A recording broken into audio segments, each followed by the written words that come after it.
vlogger po. Ako. Kaya kayo pala yun. Kaya lagi po ako nagkukomment po sa inyo ah. Ay, ganun ba? Opo. Salamat ah. Opo. Dati pala eh. Lagi ko nagko-comment sa akin. Lagi po ako nagkukomment po sa inyo ah. Salamat ah. Opo. Sa mga vlogs to. Opo. Magaganda po yung mga vlogs nyo po eh. Sige ah. Sige po. Suporta. Suporta. Lagi po ako nagkukomment. Ngayon ko lang po, ngayon ko kung alam ko yung nakilala, akala mo wala ka dito. Kasi nung kahapon pa, sabi ko, anong gagawin ako? Ay, di mo alam yung lagi ka nagko-comment, di mo alam, nasa harap na pala. Oo, hindi ko alam eh. Kaya tumalak ko din. Kaya sabi ko sa ano ko, yun yung vlogger kahapon kako. Hindi yun mama, sabi yan ng anak ko eh. Yun, sabi ko sa anak ko. Hindi, sabi yun, pipilitan pa nga niyang hindi ikaw eh. Lagi kami nagkukumen, kaya ano, may lagi ko magkukumen pa rin kami. Tuloy pa rin. Sige po. Sige po, bye. Mga kalingap, magandang umaga po sa lahat. Welcome po sa akin channel. Mga kalingap, ito yung lugar ng palit ko dito sa Pangasinan, Malasiki. So ipapakita ko lang po sa inyo mga kalingap.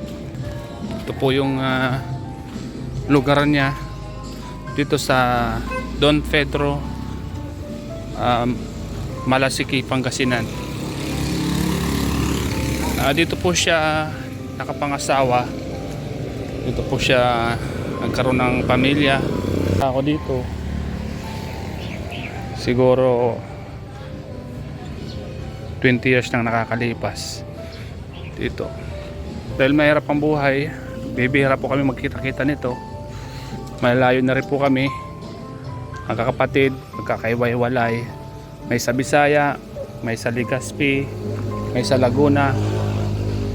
Halos sa isang taon, isang beses na lang kami magkita-kita nito. Minsan wala pa. Minsan nagkikita-kita kami pa yung mga, pag may mga problemang ganito na lang, pag may mga nawawala sa pamilya. So yan po mga kalinga, pasukin po natin. Ayun, nasa loob si June, yung isa ko mong kapatid. Ayan. Yan po siya mga kalingap.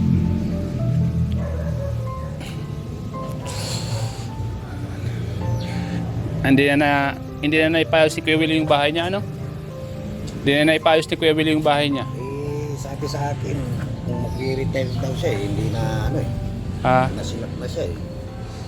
Pero pag mag-retire na daw siya, paayos siya. Papaayos niya. Siguro hinihintay niya yung retirement sa trabaho niya, ano. Kasi nung binata akong pagpunta ko dito, ganyan na din yan eh. Hindi niya marap kasi nagtatrabaho. Hindi niya maisayos. So. Saka kapalaki ng mga anak. eh. Yung pang paayos ng bahay na pupunta na sa pagkain. Maintenance. Pagkain. Ganun talaga no pag may mga obligasyon, minsan hindi na napapayos yung mga sinasakripisyon na ano. Talagang ganyan lang po. Kapitbahay mo si Kuya Willie dito, kuya? Saan ang bahay nyo dito? Ito? Yan ang... Christmas light. Ayun, yan na pala. Yan. Bibihira kami magkita-kita nito eh. Bibihira na kami magkita-kita nito. Sa isang taon, minsan isang beses na lang. Iikot tayo dito para makita mo. Pabahay po ng kapatid ko. Hindi na paayos mga kalingap. Ang plano dito, may isang palapag pa. Ay, isang palapagpahana. Ayan ang plano niya. Oh, kuya. Dito pala bahay mo, kuya. Kaya, ito yung bahay ni ate. Dati yung pinupuntan. Ay doon? Oo nga no. Kuya, basta. Doon bahay ko. Yan ang bahay mo? Yung isa. Yung isa. Yak lang kuya, yak lang. Uy, may tambayan oh. Dito do. Tambayan. Silong pag umaga. Silong pag umaga.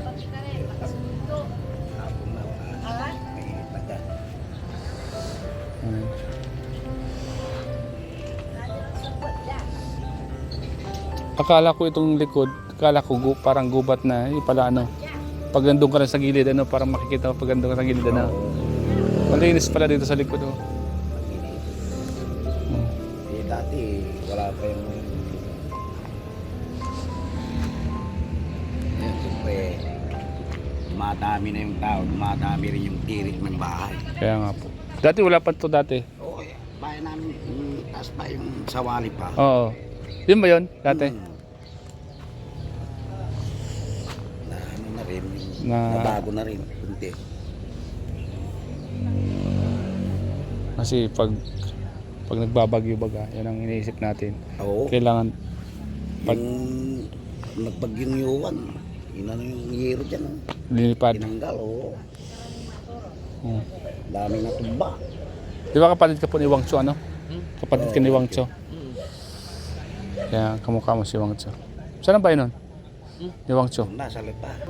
Sa lipa. Hindi pa. Kanina nandito. Siya nga, nakita ko nga. Nakantas. Angkas.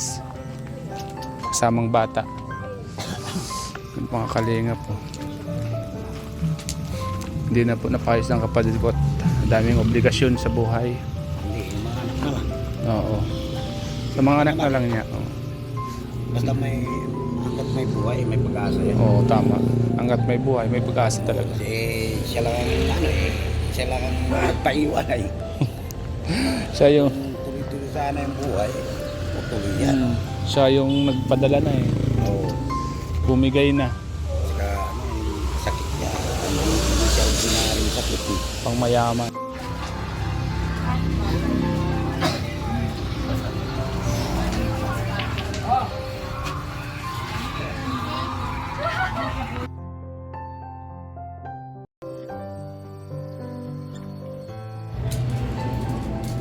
Kung bagong ayos ko yung vlog. Ang ganda ng pagkakaayos. Magaling yung nag-design. No?